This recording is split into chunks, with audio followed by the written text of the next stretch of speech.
In a triumphant year at the state legislature, that wasn't the only goal Isaiah saw accomplished. Some of the groundbreaking victories included paid time off for all eligible voters on Election Day and throughout the 46-day early voting period, along with 16 and 17-year-olds pre-registration for voting. Isaiah's vision for a more inclusive and empowered democracy materialized in these momentous changes.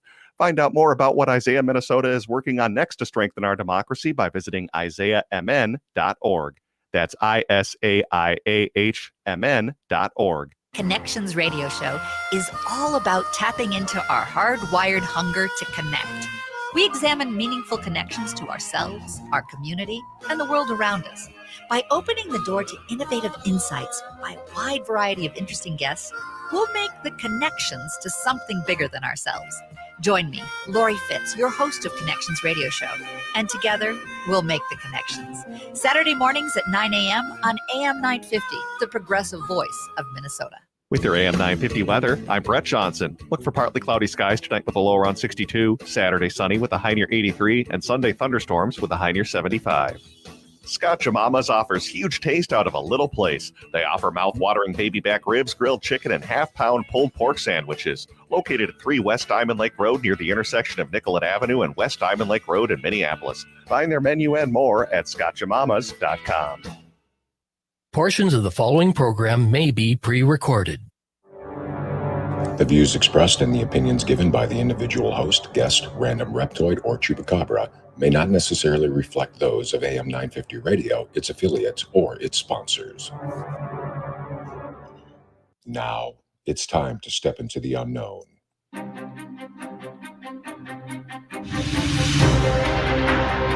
There are things people experience but never talk about. A shadow moving in the corner, flickering of the lights, a disembodied voice. We invite you to talk with us. Share your story, share your experience, because this isn't just your story. This is our story. This is GhostBox Radio with Greg Bakun.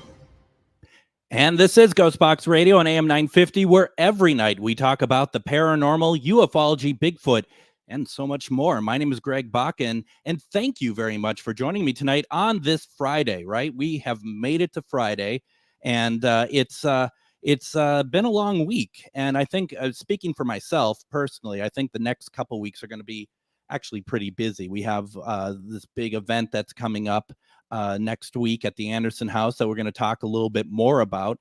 And there's just a lot of stuff happening about. So there's a lot going on here. Now, it's Adam. Yes, sir.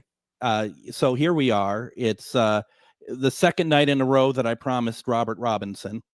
As of yet, we haven't seen him. And now, folks, I'm not getting mad or angry about it. Trust me. It's if he's able to join in, he will. But we're the second night in a row that I've told a lie, quite frankly.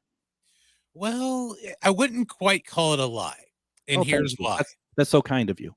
Well, see, he's a master of cryptids, and they're hard to find and hard to see. Yeah. So he's getting into character, if you will, or he's getting into his realm of the cryptids. We've got to go squatching for Robert. Well, and maybe that's fine. I accept that. And you have also done so. Now, for those who are listening on the radio, you don't see what I see. I'm actually doing this from home today, but Adam is somewhere else and he doesn't have a camera, so it's just a black screen. So he's also in kind of the cryptid mode. He's kind of, I'm looking for some eye shine from him soon enough, but you're hidden. That's why I'm kind of like the Jersey Devil. Well, that's what I've always said, funny enough. So I'm glad we're at it. But there is also, actually, that is one of the ones that I'm totally certain is just a myth, legend, doesn't actually exist. Well, so I know why Robert isn't here. I know why. I figured it out. Okay, what's that? Well, you're going to be like, obviously, when I say it. He wanted to hear the Olivia Newton-John story that I never got around to yesterday. Xanadu, you're right. I mean, it's just like, he's just like, why would I dare come on the air Why would I dare come on the air? It rhymes. I like it. Why would I dare come on the air when we still have unfinished business from the night before? Well, you're the one that I want. Doop, doop, doop. Well, let's try to do something cryptid tonight at any rate, okay? Right on. Anybody who is watching, put in the comments if you've ever seen, I mean, Ernie Pack is on here, who's also noted again that you are running the board, but you know, when he did it, there was no Adam to be seen. No Adam to be seen. And that is you know, it is noteworthy. I'm going to be very honest. It is noteworthy. I do personally, Ernie, believe that you are correct, that I don't think Adam really cares for you at all. Because I'm a ghost and he's a Pac-Man. Well, and well, I bet Ernie's never heard anything like that before. Dead joke.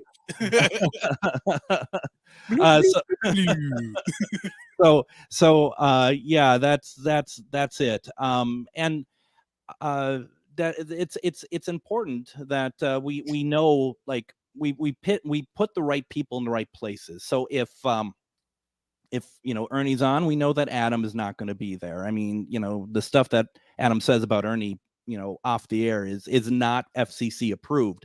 So, you know, you have to be careful about all that stuff. Hey, man, this is confidential. That's right. I'm sorry. Well, it's confidential if you don't hear. You just, I mean, you know, I'm not the congressional hearing over here. So, you know, I can say and do whatever I want. I'll go to the media and tell them more than I will in front of you and the rest. So folks, if you have any sort of like cryptoid experience, like there's something that you have seen that you'd like to share. And Ernie, I know, I mean, we've talked about our stuff, let alone all the stuff that you and Denise, and you've shown me pictures of beings before. I mean, it's very cool. But also anyone who's listening, you can call in 952-946-6205. 952-946-6205, and you can call in about anything, quite frankly, if you want to talk about anything. We're turning this into a casual Friday because it's kind of what it turned into, I guess, a little bit. But you know, one thing I wanted to bring up to Robert was if he had done much in learning about Pepe, the Lake Pepin lake monster that they talk about over in Lake City. And that's, you know, local basically for Minnesota. And it was, you know, important to talk about because we have that event in Wabasha, which Wabasha is 20 minutes from Lake City. Have you ever been down in that area, Adam? I've been there, but I've never been for Pepe Days, or I don't remember what it's called. I remember reading a promo for it years and years ago. Wanted to go, haven't yet, but it is something I do want to go peep out. Like Pepe Days are here again, you know. Yeah, it's I don't know. I mean, and there was somebody I knew who said that when he went to Pepe Days that he saw the monster.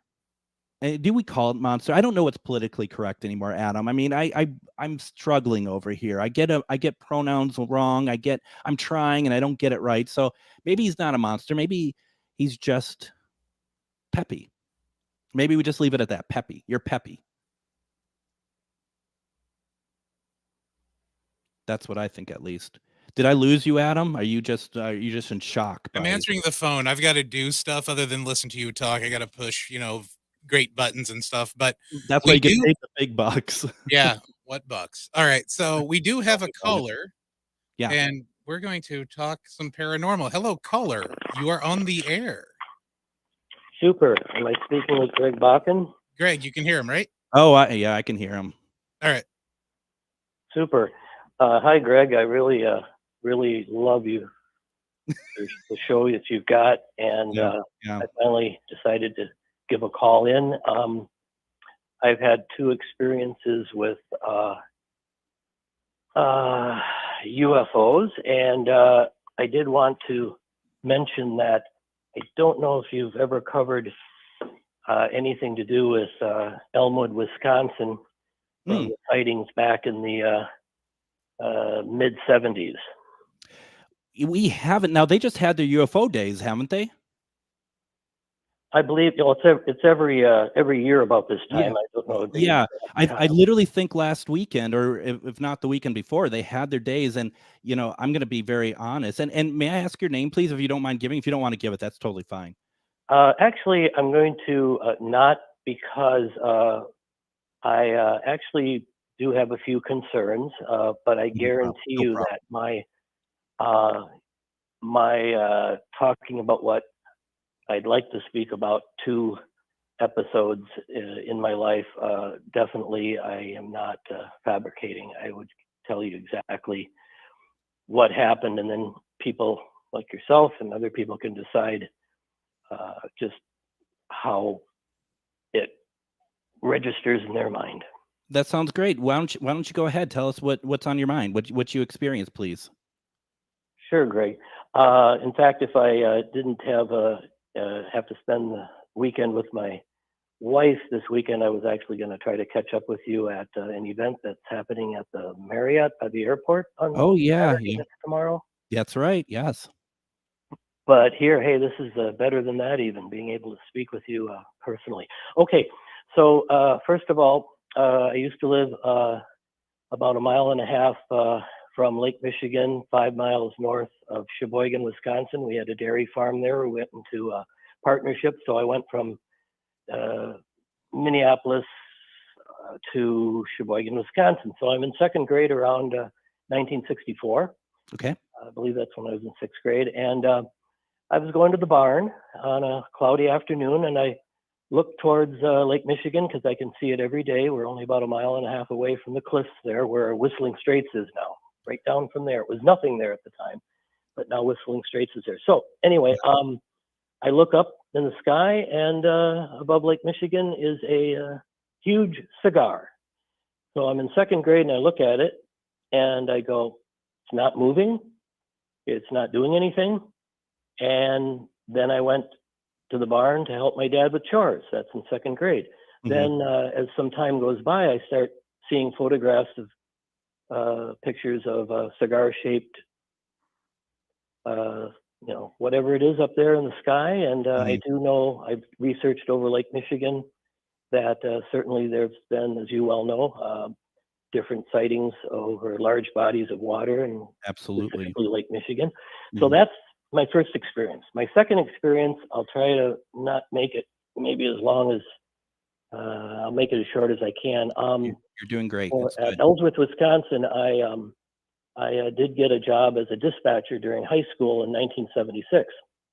Okay. And then I was able to go out with deputy sheriffs if I wanted to go even on their entire shift, just go along with them. So there was a very nice deputy sheriff at the time. He's passed away now, so I can't actually talk to him about it. I wish I could have talked to him more about the situation. I'll tell you here recently, but anyway, he's passed away about 9 years ago.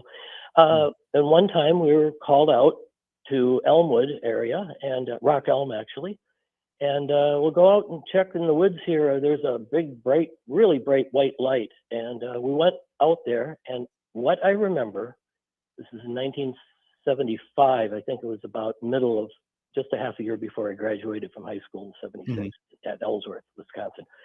So we go out there, and sure enough, we see this bright light sort of that's over the hill in a wooded area. And then we got out of the patrol vehicle, and we looked at it. All we could see is illuminating white over a hill, probably about not even 50 yards. And then all I remember is being back in the squad car, and it's like some time went by. Maybe you lost time, huh? Yeah. You lost time. Wow. Yeah, I didn't realize it at the time that I wasn't really paying attention to other situations where lost time was quite an issue when things like that happen. So all I can tell you, and I've been wanting to tell you this and your audience for quite a while, those 2 episodes in my life, we never talked about it. I don't know what it was. We didn't I didn't see anything other than that. I don't remember other than getting in our vehicle and moving on. We didn't do anything about it. And I don't know why we didn't do things about it. But anyway, also I know a gentleman, he's passed away now, but he was a friend of my dad, a farmer friend in the Elmwood area. And he's told me many times in the past, oh, people, there's a couple people he knows that have actually seen saucers, and they just kind of got used to it over a period of a couple years there. So whether it was the government experimenting things, or if it was from another, out of this world, that's something that is still in people's minds, that either it was the government or it was from another area of our everything that's out there. And but I know that there was also, and you probably know this too, I just can't remember his name, but there was a police officer that actually had 2 encounters where a patrol car actually lost all of its power and all that sort of thing. And then he did get I guess like a radiation or some sort of disease that they never really could diagnose. And about 6 to 9 months later, he passed away. He swore up and down that he wasn't making it up. So there's my stories there, Greg. Those are great. Now, did you ever find any like marks on you after that second experience with losing time, or ever felt like that there, I mean, not to frighten you or anything, but any sort of like possibly like any sort of, they done anything to you during this period of time? No, not at all. I don't remember anything distinctively. That's good. Anything actually, any sort of physical markings? No. And like I mentioned, all I can say is what basically we were told to go out there, see what that was. And it's like my mind, it's like it got erased or something. But I do definitely know it. It's like, why are we sitting back in the squad car for? We were standing out there. The sheriff deputy and I, we never talked about it. And I think I would have loved to have talked to him about it now, in the last, say, 5, 6, 7 years. And then I found out he passed away about 9 years ago. And but I do know, Greg, that also my mother one time near Ellsworth, our dogs were barking and barking, and she just happened to casually say, I think a lot of people just kind of got used to it. She said, oh, it's probably one of those UFOs, because the dogs our farm dogs are just barking like crazy, like very oddly.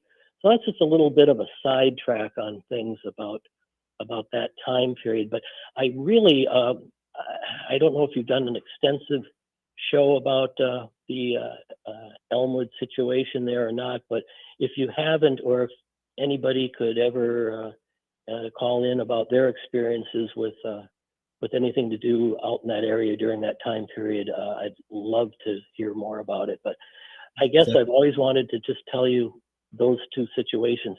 Back to the cigar-shaped situation in 2nd grade over Lake Michigan, man, I can actually, there's about 3 or 4 pictures that I can say, yeah, that's exactly what I saw over Lake Michigan when I was in 2nd grade. But that's all I can say about that. And that's great. And thank you very much for sharing that with us. This is really incredible. And thank you for the call. The Elmwood stuff, that's a great suggestion. I will look into that. I will see if I can get somebody on to talk more about that. And if anyone's listening and they have experiences with that too, please call in 952-946-6205. We're going to take our first break. And when we come back, we are going to continue. If anyone has calls, anyone wants to share any information or anything, we're very open to that. Otherwise, we're going to get to Olivia Newton-John. I guarantee it. An article, not her. You are listening to GhostBox Radio on AM 950. Reach your highest level of consciousness and well-being with metamorphosisconnections.com. Metamorphosisconnections.com is an online directory of the best holistic and metaphysical practitioners to help you make your most informed choices. You can search metamorphosisconnections.com for classes, events, wellness and life coaches, plus metaphysical products and shops. You can also search for a wide array of healers from all modalities, including EFT, sound healing, energy healing, light therapy, ancestral healing, shamanic healing, reflexology, past life regressions, hypnotherapy, yoga, and more. And if you're not sure where to start, the search feature on metamorphosisconnections.com is tailored to help both those who know what they are looking for and those who are just starting. Come explore the possibilities for your higher self by visiting metamorphosisconnections.com.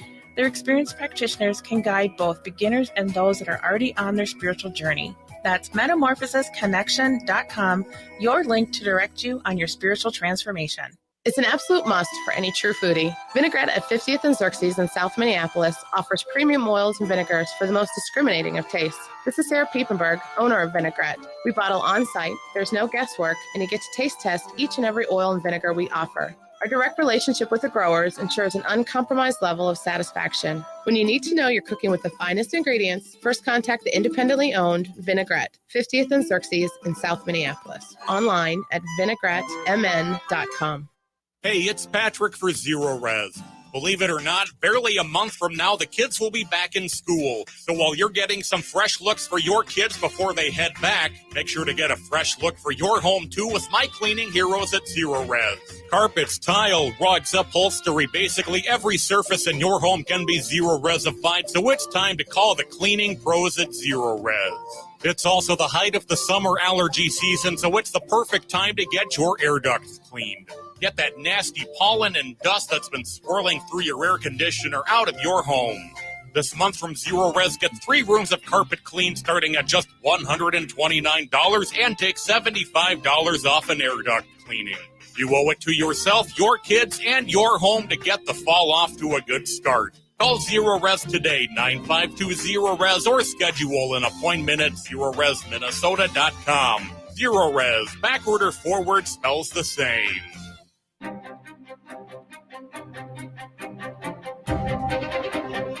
And I just wanted to thank that caller for calling in and sharing his story. It's not easy always to share stories about stuff like that, because even though it's more accepted these days, I think it's still a great leap to do so. And I wanted to thank you for that, for calling in. And I certainly totally understand not wanting to give out your name or anything. And I had to get to break, so I hope I wasn't too quick to get you off the phone, but we needed to get to break. But the caller was also talking about where I'm going to be at tomorrow. I'm going to be at the Minnesota Psychic Fair and Classes. That's Saturday and Sunday. That's over at the Minneapolis Marriott Airport Hotel. That's going to be from 9 to 5 tomorrow.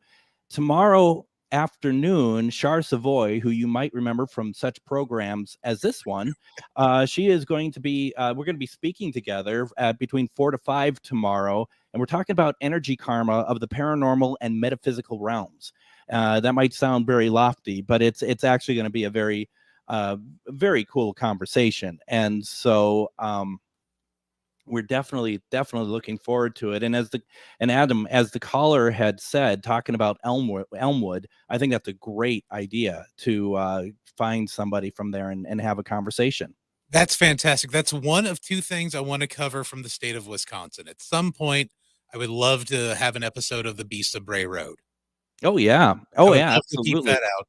But going back, 2 things. One, did you just turn Char into Troy McClure?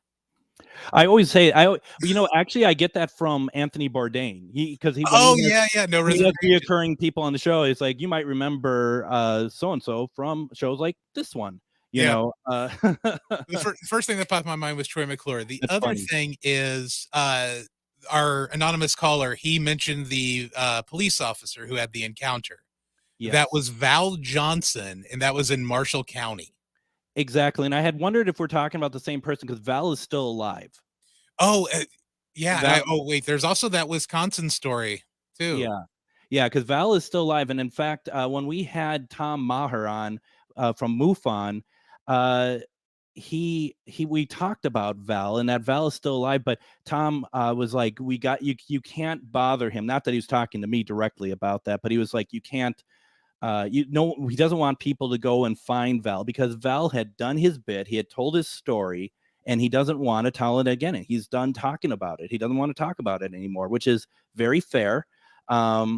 but he still gets people showing up at his door wanting to re-examine and reopen that in his mind. And he's like, no, I don't want to do that. So that's why I was wondering, because I had said when our caller said, well, the cop, I said, well, that's Val. And then he said, well, he died 9 months after. Val didn't die, and I don't know if he's talking about someone else as well. There's a Belleville from 1987 where a couple of police officers from the Belleville sheriffs witnessed the UFO sighting in 87. Yeah. So 952-946-6205, 952-946-6205. Call in if you have anything you want to talk about, if you want to share your experiences. I mean, this is honestly, folks, what we just had in the last segment with that gentleman who called in. This is why this show exists. Amen. Honestly, it's Friday night. I'm in a room with a Raggedy Ann doll with 2 candles behind. It's creepy. And we're talking about UFO encounters. We're talking about whatever you want to talk about. Unfortunately, it looks like Robert wasn't able to join us, which is fine. We'll reschedule with him. Such a good guy. It's well worth hearing what he has to say and what's going on with him. So definitely, this is, I mean, when we get callers like that, I'm going to be perfectly honest, I'm excited. It really kind of validates to me. I don't know about you, Adam, but it validates to me that this is why we do this show. Yeah, this is exactly, and my phone thing's ringing. So please talk about Xanadu for a minute. Well, let's do that. Let's get to that. We've been promising this for 2 nights, and Olivia Newton-John's been in the news all week. And I, as the strong reporter that I am, I don't know why. I think it might be either anniversary of her birth or passing. I'm not sure, but a year after her death, so I'm thinking that's what it is, Olivia Newton-John keeps visiting her family as a blue orb. Here's a bit of handy life advice for anyone out there. Promise to your loved ones that when you die, you'll return to visit them as one of those floating orbs that they make such a big deal about on shows about ghost hunting. And I got this from the AV Club. That's what Olivia Newton-John apparently did before her death last year. And it really seems like it's helping her loved ones deal with the loss. And if that sounds sarcastic, it's not. Grief is hard. And if seeing blue orbs helps you get through it, then good for you. And that's the article talking. And there is so much truth to this. Now, this all came up in a People profile of Newton-John's widower, John Esterling, and daughter, Chloe Lanazzani, who both noted that they've had supernatural years since Newton-John's death. Latanzi says her and her mom would watch these paranormal shows together, and she once told her mother that she had to show up after her death. Apparently, Newton-John then promised that she'd show up as one of those orb things. And sure enough, 2 weeks after Newton-John died, she took a picture of her dog and saw a little blue orb, the same color as a pendant necklace she was wearing, Olivia Newton-John was wearing, that the daughter was wearing, that belonged to her mother. Easterlin's story includes less hard evidence, but the details line up. He says he took a trip to Peru recently with Newton-John's ashes to commemorate what would have been their 15th anniversary. And in that photo he took of the spot where the two had gotten engaged, he saw a blue orb. Again, that, we're, as the article says, and I agree, don't judge. If it helps him, it's great. I don't doubt that he'd seen it. It seems to make sense. Now, according to a website called Haunted Rooms, one of the first open-minded websites that came up in a Google search about orbs, these kind of orbs or light balls are generally thought to be manifestations of energy. Some aren't actually ghostly in nature, but are mere refractions of light on the lens camera or just a bit of dust.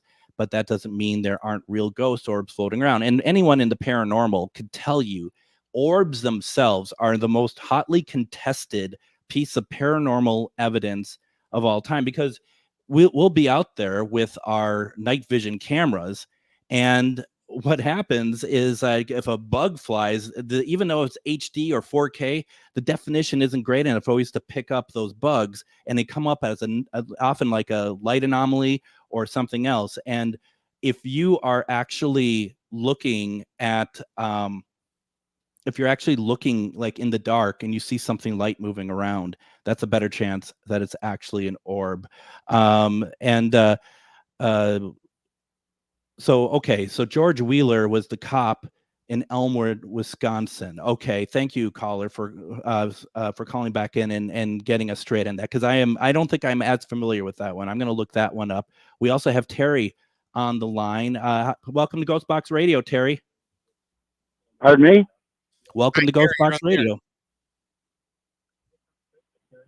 Hi, how are you doing, Greg? I'm doing well. How are you tonight? I am doing. I've been listening. I love your show. Oh, thank you. And I've called into your show before, but I wanted to relate at least one story that happened to me years ago. Please do. I was at my best friend's aunt's house, and we were in the living room, and they had a cat that they named Morris because he looked like Morris from the 9 Lives commercial. He was laying on the couch next to me, and all of a sudden, you know how they will start that growling in their throat? Yes. So he got up, and his ears stood up, and he started that growling, and we all kind of wondered what was going on because he was looking in the dining room. And he got down off the couch, and he started going towards the dining room like that crouching, that they do. He followed something into the dining room and then into the kitchen. And he followed it back in the hallway that came out by the front, the stairs going upstairs. And he sat at the bottom of the stairs, and we watched him watch something going up the stairs. Wow. And he was growling all the time. And then he crouched down and he went up the stairs, and he sat at the top of the stairs growling. And he went in one of the bedrooms, and then he went, he does what a cat does, and then he came back downstairs. That's the closest I've ever come to seeing an actual ghost. I didn't actually see anything, but I know in my heart something was there because that cat was fixated on something, and he followed something all the way through the house, and we all watched him. When he's watching that, whatever it is going up the stairs, was his head kind of like kept like rising a little bit as like it's ascending, whatever's ascending the stairs. Yeah. He's closely watching it. Like every time it walked up a step, his head would go up. He was following it up, and his head was popping up and down. And he was following it right up the stairs. And then you all left, right? Pardon me? I said, then you all left, right? Got the hell out of there. No, we stayed. But now another thing, I was watching one of these. You're talking about orbs. I was watching one of these ghost hunter episodes on television. I can't remember what channel, but they were talking about orbs, and they were investigating Terry Melcher's house, where Sharon Tate, where the Bianca murders took place, where Sharon Tate was killed, and all that from the Manson family. Yeah. And they were filming, and they showed these orbs. And one orb in particular really interested not only them, but me. Yeah. Because Sharon Tate was pregnant when she was murdered. Yeah. And this orb was a larger orb with a smaller orb on the inside of it. Mm-hmm. Mm-hmm. I've seen that. That's what convinced me. And I know your explanation. I heard about dust on the lens net, but I truly believe that orbs are people or spirits of loved ones that come back and are at least checking on you. And don't get me wrong, I do believe in orbs. It's more of that. It's trying to find the right like photographic evidence and stuff. And I've seen that picture of the orb within the orb, and that I totally believe it. And it's actually not her house because that house was demolished. I think what you saw was David. Property.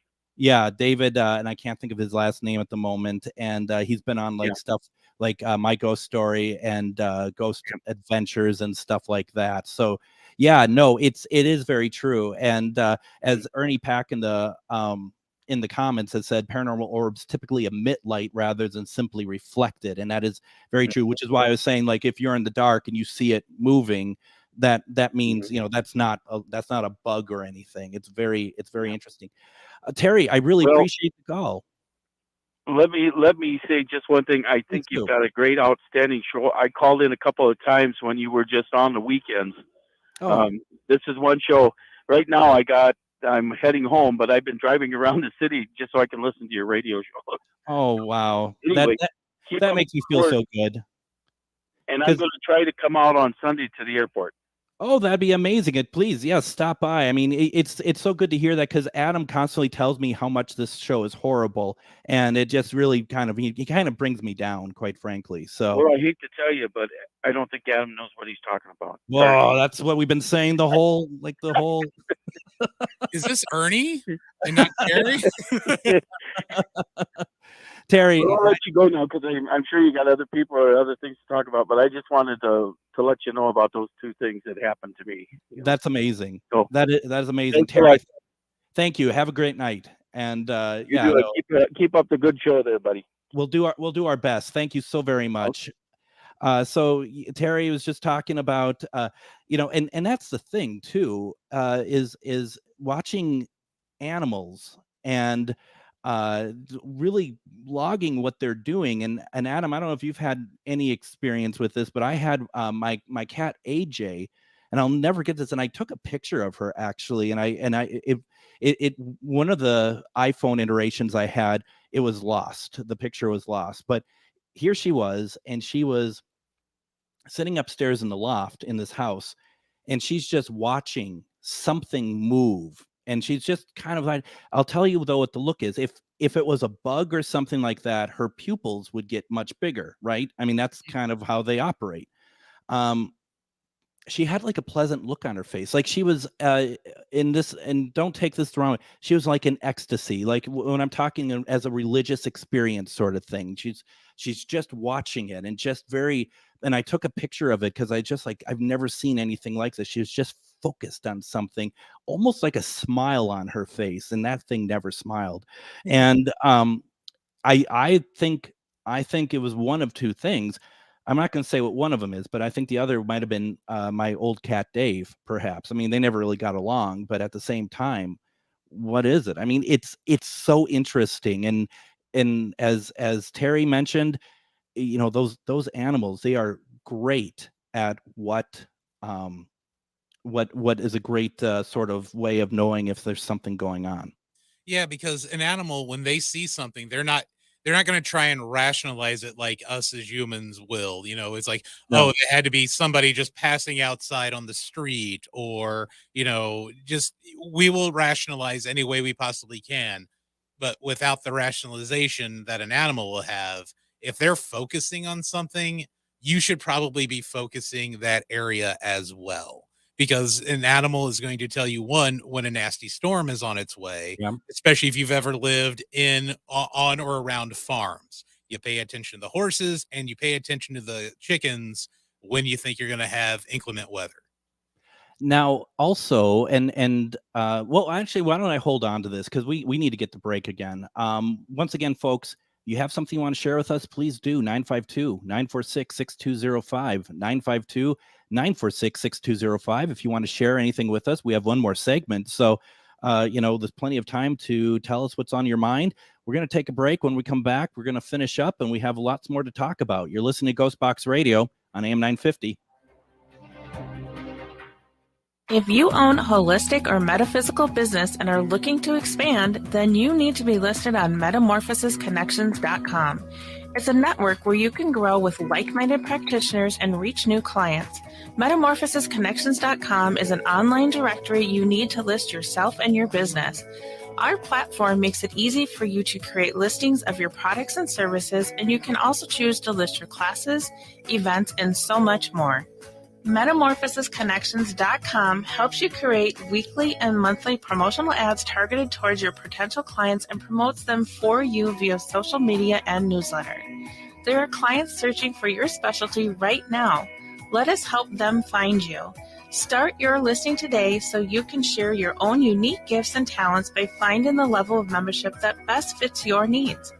Let us help you reach your clients that are searching for what you do. Visit metamorphosisconnections.com and sign up today. Hi, Matt McNeil for Rudy Luther Toyota. You've heard me talk about the Rudy Luther Toyota We Buy program. Now hear from someone who's actually done it, me. Our kids' car, the 2006 Toyota Sienna, served us well for 17 years, but it was finally time to say goodbye. The We Buy program is really simple. I gave them some basic information. We set up an appointment, and after a quick verification, they gave me an estimate and a check, and they made me a generous offer. It was that fast. See for yourself. Try the Rudy Luther Toyota We Buy program at rudyluthertoyota.com. Hi, I'm Scott Peterson with the Minnesota News Network, inviting you to join us this week for Minnesota Matters, a news, entertainment, and sports show covering everything that matters in the North Star State. Tune us in right here or at your convenience at minnesotanewsnetwork.com. Listen to Minnesota Matters every weekend, Sunday mornings at 6:30 on AM 950, the progressive voice of Minnesota.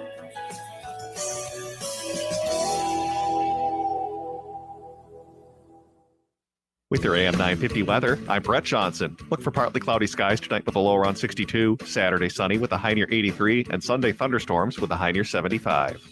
Scott Jamamas offers huge taste out of a little place. They offer mouth-watering baby back ribs, grilled chicken, and half-pound pulled pork sandwiches. Located at 3 West Diamond Lake Road near the intersection of Nicollet Avenue and West Diamond Lake Road in Minneapolis. Find their menu and more at scottjamamas.com.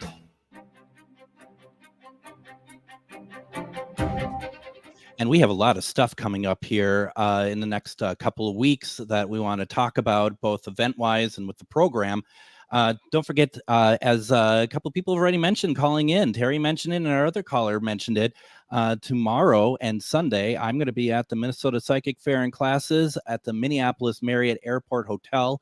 This is put on by Maria Shaw, who we had on this week, also known as the French Quarter Psychic Medium. This is going to be a fun event. I've never done this before, but Shar speaks very highly of it. In fact, Shar and I are going to have a table right next to each other, and her and I will be doing a talk between 4 to 5 p.m. Saturday, Energy Karma of the Paranormal and Metaphysical Realms. I think it's going to be a lot of fun, and to get in is free, but go to mariashaw.com, get more information. There's just going to be a lot of good stuff going on. Monday, we're going to have on Dave Schrader, and Dave is going to be talking with us about the event that's coming up starting a week from tonight over at the Anderson House in Wabasha, Minnesota. There are still tickets available for that. There is no more room at the hotel to stay, but if you get tickets and you go to charvinity.com, find events. If you get tickets, we're going to tell you or give you some options. You can call in and get some lodging. This is going to be so much fun. We're putting a lot of effort into this. Dave is putting a lot of effort into us. He was the one that wanted to come on Monday and promote it, and we can talk about a lot of other stuff. You can call in and ask questions as well. We're going to have Adam with us on Monday as well, so it's going to be a lot of fun. And there's just so many good things going on right now. It's so exciting, and I think you're kind of excited for Dave to come on, aren't you, Monday? I'm very excited and really wish I would have gotten a text from you on Wednesday. Yeah, well, that's how it works, right? That's how it works. But side note, I really hope Brett or Patrick actually just came into the studio, because for those of you who watch the feed when Greg's normally doing this by himself, you can see the transmitter room to my right. Mm-hmm. The lights just went on there and then turned off. I am not kidding. I am not joking. I really hope Brett or Patrick are in, but I did not see any car lights on the closed captioning or on the CCTV we have here in the studio. I am honestly a little freaked out. Yeah, that's... Has that happened to you? Because I have never noticed them just randomly turn on for a brief moment and then turn right off. There's been times, because as Adam says, like where he is or where you see me, there's a window that leads out to the hallway. And sometimes, like this week, not to freak you out, this week, there's been a couple times where I've just kind of looked, because I felt like that there was something that was out there. Okay. Sorry. Yeah. I'm sure that made you feel a lot better. Yeah. And Brad, you got to send that REM pod to me. Okay. That I just ordered today. Okay, and I need to talk about that in a second, but at first I do need to clarify, as Shar clarified a little bit more for the event tomorrow. You need to go to mariashaw.com to register for passes to attend classes. Definitely, go to mariashaw.com and get that all figured out from there. And yes, as far as Mr. Brad Webb, who has finally opened up his Etsy store. He's been talking about doing something like that for some time. And what you need to do is you need to go to Crack Skull Para on Etsy. He's selling equipment, and he's selling it very reasonably. He makes it himself. He makes the casings, he makes the innards, he sells it. It's very high quality stuff. And if you buy it, go to Etsy, go to Cracked Skull Para.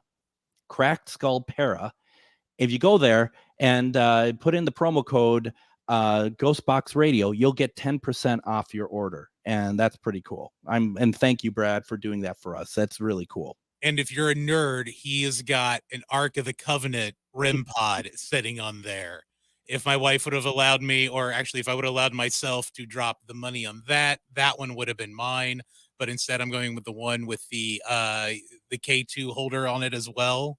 Very reasonably priced. One of the better looking ones I've seen. I cannot wait to get it, to try it out. It's going to be a blast. Again, thank you, Brad. I have a great idea of where you should try it out. Here? Yeah.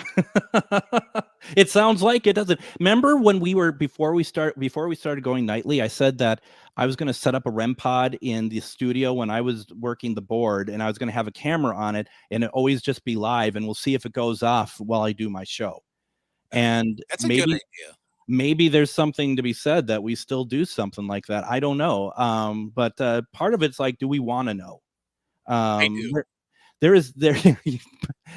Yeah, I'm like, I do want to know. Well, and yeah, I did. It's weird because I would think if Brett or Patrick are there, that they would do the kindness of letting you know, like sending a text, because like even when Brett was working in the Simeon after my show one night, he sent me a text. I'm going to be on Simeon doing some stuff. So that is that would be nice instead of just showing up, because that's not great, to be very honest. I could see Brett sending the text. I could honestly see Patrick just sneaking up behind me and like putting his hand on my shoulder with an open mic, and we would have to hit the dump button. Brad says maybe an old school microphone REM pod, perhaps, and that's so what Brad is saying here, and what Brad has been trying to do with his equipment. He's trying to make this stuff look like something that would fit in to the surroundings of where you would investigate, so that Spirit isn't looking at this equipment and they're like, what is this? I don't understand what this is. But instead, it might be like a jewelry box or something that they might be like, oh, okay, I understand what this is. It's familiar. So if that's like, the spirit of Dave Moore at our station for some reason or something, it'd be like, oh, a microphone. I get it. And because I have a big ego, I'm going to start talking into it. So, all that stuff is possible. Dave Moore is like a legend in broadcasting here in Twin Cities. If people outside the Twin Cities are wondering who I'm talking about. I was about to say we should probably put who that is. So have you ever heard of what's the name of that restaurant? I seem to blank on all names when I go on the air, but there's a restaurant in downtown Minneapolis, just on the outskirts of downtown Minneapolis. And they have like a picture, like a wall full of famous people in it, and all sorts of broadcasters and stuff. And they have a picture of Dave Moore, and it's about 7 times larger than every other picture in that place. It's like a 6 foot tall picture. It's ridiculous. It's like we all like Dave Moore, but wow, you really like Dave Moore. Monte Carlo, that's what I'm thinking of. The Monte Carlo. Oh yeah, that's right. God, let's see. It's probably been 15 years since I've actually been in there. Yeah, it's been a long time for me too, and I used to like going there. I mean, it's just a supper club. It's a great supper club, and they have some great, we talk about wings, chicken wings, and they have great chicken wings there as well. And the other thing that I think would be cool for Brad to do, if you're ever going to investigate in, like, let's say Las Vegas, poker chips, or like what looks like a deck of cards. Yeah. I think that would be really cool because, apparently Vegas has a ton of haunted hotspots, just not in the casinos, but in the places that the casinos used to be, and the backdoor gambling, if you will. I think that would be kind of cool to take to Vegas and have, a REM pod and a deck of cards. Or That's to like Tombstone, the birdcage. Yes. Yes. And honestly, I think those are great ideas. And it was really interesting and annoying. We did this convention in Vegas in 2021, December of 2021. And I don't think it's from Vegas. I just think it's, when you get a lot of people into the paranormal and metaphysical realm all in one place, it can be very overwhelming. But even worse is that there is some bad energy there, and it just wafted over everything. I mean, the convention was a a crap show anyway on a biblical scale, but the energy in it was disgusting, absolutely disgusting. And everybody was in a bad mood, and it wasn't only because it was so poorly run that the ants at AM 950 could run a better convention than that, but this was much more of also like there is just some bad stuff. And sometimes, believe it or not, people will go into these things who have the power to do certain sort of like spells and stuff, and they will specifically put out bad energy like that because they want to see if they can affect all of us. And then those are the people that it never fails. Most of these conventions, you'll get at least a couple hours of that, or in this case, the entire run of the convention. It was just disgusting. Brad says that I made up a cigarette case and 3D printed fake cigarettes to use as a REM pod trigger object. Just need to finish it. I mean, that's what Brad does. You two would get along very well because you guys are both thinking about that sort of thing. And that's, as you know, Adam, we talk about this quite a bit. That's what, investigating is how do we stay creative and not do the same thing over and over and over again. You got, talking to like Ernie Pack and Denise Pack, going to locations, and if you're a tour guide like they were at Waverly Hills, how do you keep it fresh? Places like that, I don't think it's that hard, but then there's smaller places that it's like, how do you keep this fresh? And that's the kind of thing that really helps, I think, too.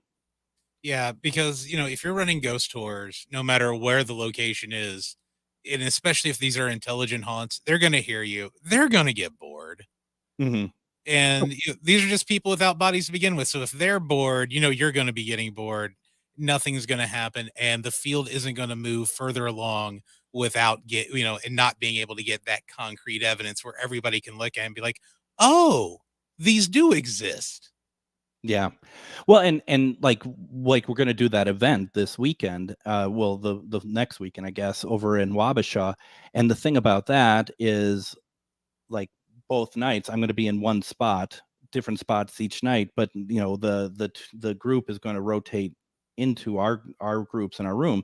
So we're going to be 4 times every night, watching people investigate and trying to help them, not necessarily, the 4th group in a row who are going to be the ones that are going to have fatigued ghosts, fatigued spirits, and be like, what's your name? And trying to make it so that it's good for them, it's good for spirit, and trying to make it like that there's still energy. And that's a challenge sometimes. And sometimes it changes. Sometimes you have people that are really good at, like, there's good groups that they just think out of the box. You just let them go. Others, they just need a little bit of help to think about the right questions and stuff. So it's going to be interesting. And it's stuff like this that really help. And Brad says he's also need to work on his Simon game, REM pod. And I've done similar. I was in groups that have done similar, where we have 2 REM pods, one on either end of a hallway, and one person will hit the pod so it goes off, and then they'll say, can you do the same down at his REM pod down at the end of the hall? And we've done this at Melbourne Manor, where it's happened. And that's an intelligent response. That's just an intelligent response. I don't care what anyone else says. That's an intelligent response. And that's the kind of stuff I absolutely love. And if you're doing a Simon style, a great one would be repeat this. Boop, boop, boop. and then see if you get the same tones instead of doing the knock thing. Everybody does shave and a haircut because that's an easy one for anybody to kind of do. But I like the idea of the Simon, red, green, blue, whatever the colors were. I don't remember off the top of my head, and then try to get them. I like that idea. Yeah, I think that will work out very well, and that's the sort of thing that I think a lot of people, it's like it just takes people to have a different sort of way of thinking about the equipment, and it's also not the equipment as well; it's also the questions as well as, like I said, you don't want to have a lot of people who are just like, do you know you're dead? Because that's a horrible thing to do. My biggest pet peeve, though, is as we're wrapping up here, my biggest pet peeve is you set up all this equipment and we follow the rules here. If a spirit wants us to do something, we follow, and we set up, like, take 2 hours to set up the equipment, and the first question is some investigators like, do you want us to leave? If they're like, yeah, it's like, well, time to go, folks. So that's 2 hours down the drain. Where do you want to go next? That's the end of that. Yeah, that's how that works. So yeah, that's certainly something to think about. So folks, as we wrap up this week, don't forget Monday, we're going to have Dave Schrader on. Adam is going to be back here, and we're going to be talking about our event in Wabasha next week. Please make sure to visit ghostboxradio.com to find past episodes of our radio show, and like us over on Facebook at GhostBox Radio with Greg Bakun.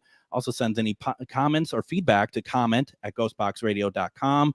Thank you all so much for all the calls tonight. That was a lot of fun. And don't forget to see us tomorrow at the Minnesota Psychic Fair and Classes at the Minneapolis Marriott Airport Hotel. Register over at mariashaw.com and make sure you take advantage of everything that she has going on there. And finally, whether you're chasing spirits or just drinking them tonight, please be careful. And we'll see you Monday with Dave Schrader. Everyone, have a great weekend. Take care.